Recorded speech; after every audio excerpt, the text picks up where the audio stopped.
కనీసం సైడ్ కాలువలు క్లీన్ చేసే పరిస్థితి కూడా లేదు. అంటే ఎంత దారుణంగా ఉందో మీరు బట్టి చూస్తే అర్థమవుతా ఉంది. కాబట్టి దానిలో ఏసీ లైట్లు కూడా రిపేర్ చేసే పరిస్థితి లేదు. వాళ్ళు లైట్లు కొనేయబడలే, లైట్లు అంతా కూడా తెలుగుదేశం ప్రభుత్వం అన్నీ పెట్టాం చేసాం. ఆ రిపేర్లు కూడా చేయలేదంటే ఎంత దారుణంగా ఉంది మున్సిపాలిటీ. నేను చూస్తే అర్థమవుతా ఉంది. ఎక్కడ చూసినా అందరూ కూడా కంప్లైంట్, లైట్ అలా లేదు, డ్రైన్స్ క్లీన్ చేయలేదు, ఇవన్నీ కూడా సమస్యలు చెప్తా వచ్చారు. అందుకనే ఎప్పుడెప్పుడు తెలుగుదేశం ఉందా అని చెప్పిన వాళ్ళు కూడా ఎదురు చూస్తూ ఉన్నారు. ఖచ్చితంగా రేపు తెలుగుదేశం వచ్చిన తర్వాత ఈ వార్డులంతా కూడా క్లీన్ చేయించి ఇక్కడ సమస్యలన్నీ కూడా వాటర్ ప్రాబ్లం అన్నీ కూడా సమస్యలను పరిష్కారం చేయడానికి మేము చేస్తామని చెప్పడం జరిగింది. ఖచ్చితంగా చేస్తాం. తెలుగుదేశం ఎప్పుడు కూడా చెప్పిన మాట దాన్ని చేయకపోయేది లేదు.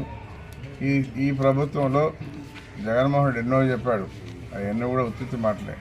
మళ్ళా కూడా రేపు ఎలక్షన్లో మోసపు మాటలు చెప్పి పోవాలన్నాడు.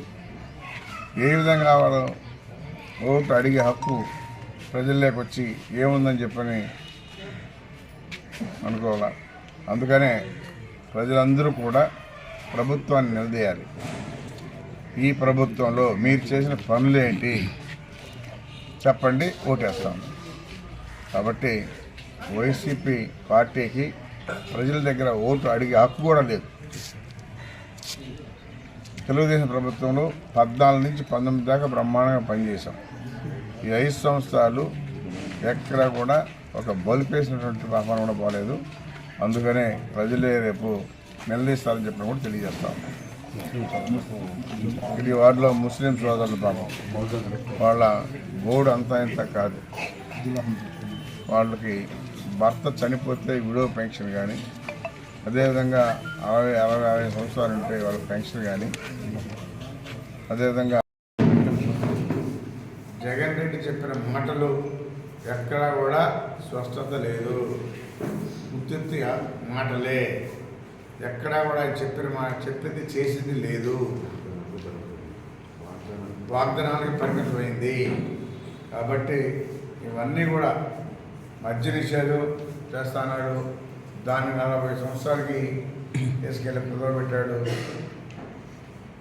దానిలోనే ఆయన అభివృద్ధి చూస్తూ ఉన్నాం. ఎక్కడ అభివృద్ధి ఏం చేశాడు, ఏ జిల్లాలో నువ్వు ఫలానా పని చేసావని చెప్పి జగన్మోహన్ రెడ్డి నీకు ఎందుకు ఓటు వేయాలా? ఓటేసేటప్పుడు ప్రతి ఒక్కరు అడుగుతారు, అయ్యా మీరేం చేశారని చెప్పి మేము ఓటు వేయాలని అడుగుతారు. దానికి నువ్వేం సమాధానం చెప్తామని చెప్పి అడుగుతా ఉన్నాం.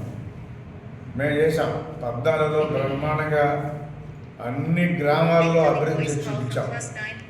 నీ దగ్గర ఎక్కడా లేదే. కాబట్టి నువ్వు ఓటు అడిగే హక్కు నీకు లేదని చెప్పని కూడా తెలియజేస్తా ఉన్నాం. రేపు రాబోయే రోజుల్లో నువ్వు ఓటు ఏ విధంగా అడుగుతావు, నువ్వు ఏం చేసావని చెప్పి అడుగుతావు. మేము పనిచేసాం కాబట్టి మేము ఓటు అడిగే హక్కు మాకుంది, నీకు లేదు. కాబట్టి ప్రజలు కూడా మిమ్మల్ని ప్రశ్నిస్తారు, దానికి సమాధానం నువ్వే చెప్పాలి.